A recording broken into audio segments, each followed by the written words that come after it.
총 사업비가 최대 22조 8천억 원에 이르는 호주 육군의 차세대 보병 전투 장갑차 사업 최종 경쟁. 후보에 오른 한화 디펜스의 레드백관 제품이 10일 호주 현지에서 처음 공개됐다. 레드백이 수주에 성공할 경우 후속 군수 등을 포함해 최대 10조 원에 이르는 실적을 거둘 것으로 방산업계는 내다보고 있다. 현재 호주군은 450여 대의 궤도형 장갑차를 새로 들이는 랜드 403차 사업을 벌이고 있다. 미국 제너럴 다이내믹스 랜드 시스템 등 4개 업체가 입찰에 뛰어들었는데 지난해 레드백과 독일 라인 메탈 디펜스의 링스 KF-41이 최종 후보에 올랐다. 호주군은 다음 달부터 2기종의 성능, 방어, 화력 등을 본격적으로 평가한다. 오는 10월까지 평가를 모두 마치면 내년 상반기 중 우선 협상 대상자를 선정할 계획이다. 호주 맹독류인 붉은 등가부 거미에서 이름을 따온 레드백은 한국 육군이 2009년부터 실전 배치한 K-21 장갑차를 기반으로 호주 육군의 요구 성능에 맞춰 개발했다. 그러다 보니 차체는 한화 디펜스가 만들지만 포탑을 비롯한 주요 무장과 센서는 이스라엘 업체에 맡겼다. 이와 관련 한화 디펜스 관계자는 레드백은 다른 국산 무기체계와 달리 태생부터 호주 시장을 겨냥해 만든 것이라며 국산화율을 높이기보다 글로벌 방산 기술을 접목해 해외 시장에 맞는 체계를 만드는 것에 주안을 두었다고 설명했다. 차량과 중이스라엘제가 차지하는 비중은 금액으로 따져 20에서 30% 정도라고 한화 측은 밝혔다. 이날 선보인 원제품은 호주 현지에서 조립한 것이다. 레드백은 K9 자주포에 쓰는 1000마력급 파워팩을 달았다. 화력으로는 30mm 주포와 7.62mm 기관포. 이스라엘 라파엘이 개발한 5세대 대전차 미사일 스파이크 LR2 등을 갖췄다. 특히 호주군이 요구한 방호력을 높이기 위해 이스라엘의 방호 전문 업체인 플라산과 협력해 다층 방호 설계를 하고 차체 하부에 폭발 완충 장치를 설치했다. 또 아이언 피스트로 불리는 능동방어 체계를 갖춰 적이 대전차 미사일을 능동 이상 배열 레이더로 포착해 요격한다. 전차 내부에서 바깥 상황을 한눈에 볼 수 있는 아이언 비전 헬멧 등의 기술도 접목할 예정이다. 한화 디펜스는 레드백이 최종 선정되면 호주 현지에서 차량을 생산할 계획이다. 공장 건설 후보지인 빅토리아주의 경우 과거 호주 자동차 산업의 중심지였으나 3년 전 GM 홀덴이 문을 닫은 이후 관련 산업이 붕괴된 상황이다.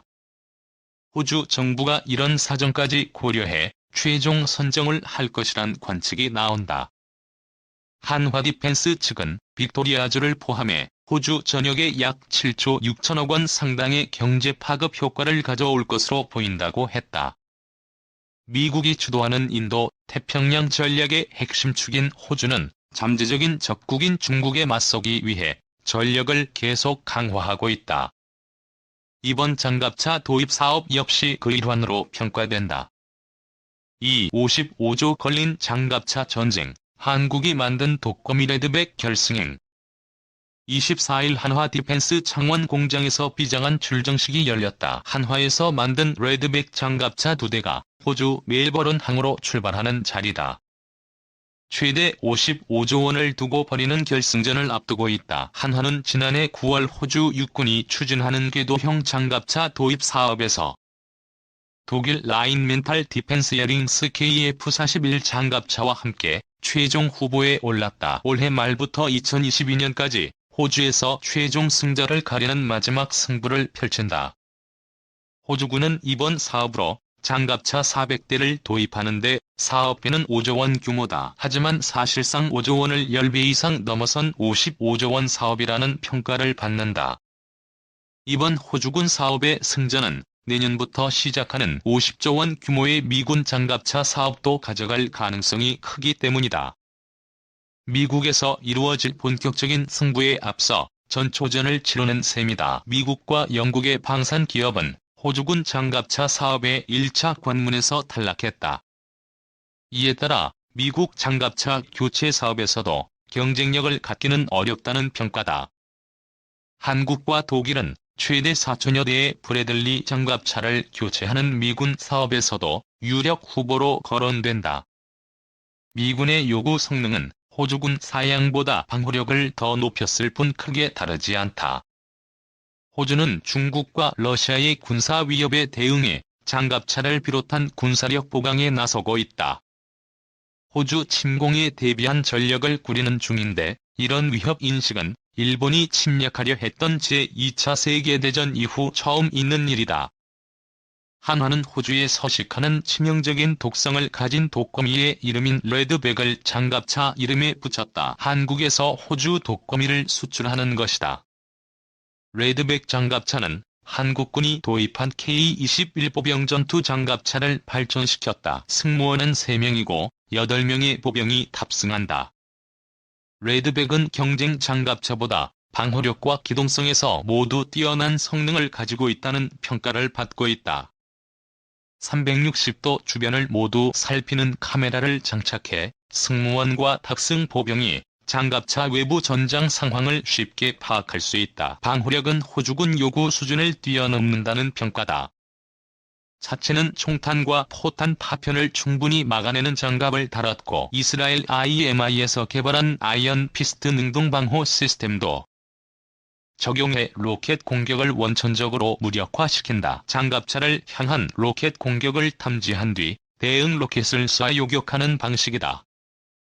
지뢰와 급조 폭발물이 폭발해도 탑승 장병 안전에도 문제가 없다. 보통 지뢰방호 차량은 차체 바닥을 V자형으로 만들어 폭발 압력을 분산시키는 효과를 만든다. 하지만 궤도형은 차륜형 장갑차와 달리 차체 높이가 낮아 이런 구조적인 특성을 활용할 수 없다. 한화는 최적화된 장갑 구조로 충격을 흡수하고 방호력 조건에 충족하는 탑승 좌석을 장착해 이를 보완했다. 탑승 공간에 설치된 소화장치 덕분에 내부 화재가 발생해도 빠르게 불을 끌 수 있다. 방호력과 기동성 모두 경쟁사 대비 우위. 보통 기갑 장비는 철로 만든 캐터필러를 장착하지만 레드백은 고무 재질의 캐터필러를 달았다. 고무 탄성 덕분에 소음과 무게는 낮추고 승차감을 높였다. 도로 주행 시험 차량에 탑승해보니 내부 소음은 60에서 70dB 정도로 전화벨 소리 수준에 머물렀다. 마스크를 착용하고 있었지만 옆 사람과 대화하는 데 불편함이 없었다. 보통의 궤도 차량과 달리 진동도 크게 느껴지지 않았다. 바퀴로 달리는 차륜형 장갑차와 비슷한 수준이었다. 관계자는 고무 궤도와 유기압 현수 장치 덕분에 차체 중량도 줄였고 승차감도 올라갔다고 설명했다. 고무 궤도는 철로 만든 궤도 무게 5톤과 비교하면 절반에 못 미치는 수준이다. 궤도 무게가 줄어들어 차체 속도는 더 빨라졌다. 줄어든 무게 덕분에 장갑도 더 탈 수 있어 방호 능력도 올라갔다. 무게가 줄면서 기동성과 방호력이 동시에 올라가는 효과를 만들었다. 고무 궤도 역시 일반 철 소재 궤도와 같이 전투 중 발생한 피해로 끊어지더라도 필요한 부분을 수리해 이어 붙일 수 있다. 고무 재질 덕분에 지뢰 폭발 등 충격을 받더라도 장갑차 주변 아군에 미치는 위험도 줄어든다. 이라크에서 미군 장갑차가 폭발할 때 튀어나간 궤도 파편에 인명피해가 심했다. 무게 40톤이 넘는 장갑차가 최고 시속 65km로 달릴 수 있는 이유는 K9 자주포 덕분이다.